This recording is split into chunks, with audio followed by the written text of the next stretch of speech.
नमस्कार विद्यार्थी मित्र हो, नवनाथ खिद्री या यूट्यूब चॅनलवरती तुमचे सर्वांचे स्वागत आहे।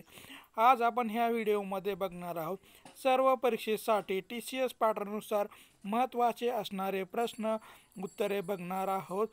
सर्व स्पर्धा परीक्षेसाठी महत्त्वाचे सराव प्रश्नसंच आपण ह्या व्हिडिओमध्ये घेतलेला आहे। येणारी तलाठी भरती 2025 साठी अत्यंत महत्त्वाचे असणारे प्रश्न या व्हिडिओमध्ये घेण्यात आलेले आहे। असेच नवनवीन व्हिडिओ बघण्यासाठी नवनाथ खिद्री या यूट्यूब चॅनलला सबस्क्राईब करा, लाईक करा, शेअर करा आणि कमेंट करायला विसरू नका। चला तर पहा, व्हिडिओला सुरुवात करू।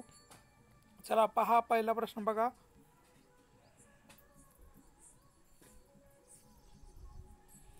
खालील पैकी कोणता किल्ला छत्रपती शिवाजी महाराजांनी स्थापन केलेल्या स्वराज्याची पहिली राजधानी होती? तर याचं योग्य उत्तर आहे 1 नंबर राजगड। ही छत्रपती शिवाजी महाराजांनी स्थापन केलेल्या स्वराज्याची पहिली राजधानी होती राजगड। पुणे जिल्ह्यात स्थित असणारा डोंगरी किल्ला म्हणून राजगड याची ओळख असलेली आपल्याला दिसून येतो। पूर्वी मुरुमदेव म्हणून ओळखला जाणारा हा किल्ला छत्रपती शिवाजी महाराजांच्या राजवटीत सुमारे 26 वर्ष मराठा साम्राज्याची पहिली राजधानी होती। त्यानंतर राजधानी रायगड किल्ल्यावर हलवण्यात आलेली होती। यानंतरचा प्रश्न आहे मित्रांनो, भारतीय नागरी सेवा परीक्षा केव्हापासून घेण्यात येऊ लागली? तर याचं योग्य उत्तर आहे नंबर 4 1922 सालापासून भारतात भारतीय नागरी सेवा परीक्षा घेण्यास सुरुवात झालेली दिसून येते। भारतीय नागरी सेवा संदर्भातील परीक्षा पूर्वी ब्रिटनमध्ये होत होत्या। 1919च्या सुधारणा अंतर्गत या परीक्षा 1922 पासून भारतात घेण्यास सुरुवात झालेली आहे। या परीक्षेसाठी 1919च्या कायद्यातील तरतुदीनुसार 1926 मध्ये केंद्रीय लोकसेवा आयोगाची स्थापना करण्यात आलेली होती। 1935च्या कायद्याअंतर्गत संघ राज्य लोकसेवा आयोगाबरोबरच प्रांतिक लोकसेवा आयोग आणि 2 किंवा अधिक राज्यासाठी संयुक्त लोकसेवा आयोगाची तरतूदही या कायद्यामध्ये करण्यात आलेली होती। यानंतरचा प्रश्न आहे, खालीलपैकी कोणाला अण्णाभाऊ साठे म्हणून ओळखले जात आहे? तर याचं योग्य उत्तर आहे नंबर 2 तुकाराम भाऊराव साठे यांना अण्णाभाऊ साठे म्हणूनही ओळखले जाते। अण्णाभाऊ साठेच म्हणजेच तुकाराम रामभाऊ साठे होय। यांचा जन्म बघितला तर 1 ऑगस्ट 1920 रोजी अण्णाभाऊ साठे यांचा जन्म झालेला आपल्याला दिसून येते। 1944 साली टिटवाळा येथे झालेल्या शेतकरी परिषदेमध्ये लाल बावटा या कला पथकाची स्थापना अण्णाभाऊ साठे यांनी केलेली होती। अण्णाभाऊ साठेंनी माटुंगा लेबर कॅम्पमध्ये दलित युवक संघाची स्थापना करून बेरोजगार तरुणांना संघटित करण्याचं कामही अण्णाभाऊ साठेंनी केलेलं होतं। संयुक्त महाराष्ट्र चळवळीमध्ये आपल्या पोवाड्याने संबंध महाराष्ट्र पेटवून उठवला होता। त्याचबरोबर रशियात अण्णांनी पोवाड्याच्या माध्यमातून शिवचरित्र सांगितले होते। म्हणजे की अण्णाभाऊ साठे म्हणजेच तुकाराम भाऊराव साठे होय। यानंतरचा प्रश्न आहे, महाराष्ट्राच्या धुळे जिल्ह्यामध्ये 1857चा उठाव हा भारताच्या नैऋत्य पट्ट्यातील गटाच्या सहभागांची साक्ष देतो। तर याचं योग्य उत्तर आहे नंबर 4 आदिवासी गटाचा सहभागी साक्ष देताना आपल्याला दिसून येतो। धुळे जिल्हा पूर्वी पश्चिम खानदेश जिल्हा म्हणून ओळखला जात होता।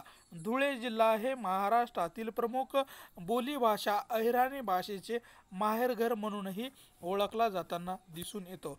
महाराष्ट्राच्या धुळे जिल्ह्यामध्ये 1857चा उठाव भारताच्या नैऋत्यपट्ट्यातील उठाव हे आदिवासी गटाच्या सहभागांची साक्ष देताना आपल्याला दिसून येतो आदिवासी। यानंतरचा प्रश्न आहे, जानेवारी 2023मध्ये खालीलपैकी कोणत्या महापालिका प्रशासनाने भ्रष्टाचाराच्या आरोपाखाली दोषी ठरलेल्या तिच्या 55 कर्मचाऱ्यांना सेवेतून बडतर्फ केले होते? तर याचं योग्य उत्तर आहे 1 नंबर बृहन्मुंबई या महापालिकेने जानेवारी 2023मध्ये भ्रष्टाचाराच्या आरोपाखाली दोषी ठरलेल्या तिच्या 55 कर्मचाऱ्यांना सेवेतून बडतर्फ केले होते बृहन्मुंबई या महापालिकेने। यानंतरचा प्रश्न आहे, परिवष्टित निविष्टित व्हेरिएबल इनपुटच्या प्रत्येक एककामागे मिळणाऱ्या निष्पाद आउटपुटला डॅश डॅश म्हणून ओळखले जाते? तर याचं योग्य उत्तर आहे नंबर 2 सरासरी उत्पादन म्हणून ओळखल्या जाते। परिवर्तित विनिष्ट व्हेरिएबल इनपुटच्या प्रत्येक एककामागे मिळणाऱ्या निष्पाद आउटपुटला सरासरी उत्पन्न म्हणून ओळखल्या जाते। सरासरी उत्पन्न हा शब्द प्रत्येक इनपुटद्वारे उत्पादित सरासरी उत्पादन संदर्भामध्ये करतो। यानंतरचा प्रश्न आहे, 2023 पर्यंतच्या माहितीनुसार भारतातील कोणत्या शहरात पारशी लोकांचे प्रमाण सर्वाधिक आहे? तर याचं योग्य उत्तर आहे 4 नंबर मुंबई या शहरामध्ये भारतातील सर्वात जास्त पारशी लोकांचे प्रमाण असलेलं आपल्याला दिसून येतं मुंबई या शहरामध्ये। यानंतरचा प्रश्न आहे, जुलै 1924मध्ये खालीलपैकी कोणी महाराष्ट्र राज्य बहिष्कृत हितकारिणी सभा स्थापन केली होती? तर याचं योग्य उत्तर आहे number 4 number doctor Babasaheb Ambedkar यांनी जुलै 1924मध्ये महाराष्ट्र राज्यामध्ये बहिष्कृत हितकारिणी सभाची स्थापना केलेली होती डॉक्टर बाबासाहेब आंबेडकर यांनी। अस्पृश्याच्या उन्नतीसाठी सामाजिक चळवळी उभ्या करण्याच्या दृष्टीने डॉक्टर बाबासाहेब आंबेडकर यांनी 20 जुलै 1924 रोजी मुंबई या ठिकाणी बहिष्कृत हितकारिणी सभेची स्थापना करण्यात आलेली होती। सामाजिक आणि राजकीय दृष्ट्या तळागाळात फेकल्या गेलेल्या भारतीय समाजातील इतरांच्या बरोबर आणणे हे या सभेचे ध्येय होते। म्हणजेच अस्पृश्याच्या उन्नतीसाठी डॉक्टर बाबासाहेब आंबेडकर यांनी बहिष्कृत हितकारिणी सभेची स्थापना केलेली होती। यानंतरचा प्रश्न आहे, राज्य सरकारच्या विविध विभागामार्फत संघर्ष उद्भवल्यास तो डॅश डॅशद्वारे सोडवला जातो? तर याचं योग्य उत्तर आहे 1 नंबर राज्याचे मुख्यमंत्री हे प्रश्न सोडवत असतात। राज्य सरकारच्या विविध विभागामध्ये संघर्ष उद्भवल्यास प्रशासकीय व कार्यकारी प्रमुख या नात्याने मुख्यमंत्र्यांना मध्यस्थी करून तो संघर्ष सोडवावा लागतो। यानंतरचा प्रश्न आहे, 1919 साली महात्मा गांधींनी खालीलपैकी कोणत्या ब्रिटिश अधिवेशनाच्या विरोधात देशव्यापी सत्याग्रह सुरू केला होता? तर याचं योग्य उत्तर आहे नंबर 4 रॉलेट कायदा।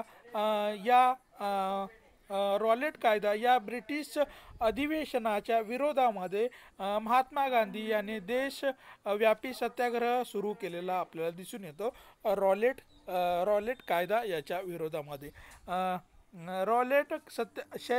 शैलेट सत्याग्रह 1919 कारण ब्रिटिश सरकारने न्यायमूर्ती शिर्डीने रॉलेट यांच्या अध्यक्षतेखाली देशद्रोही समिती स्थापन केली होती।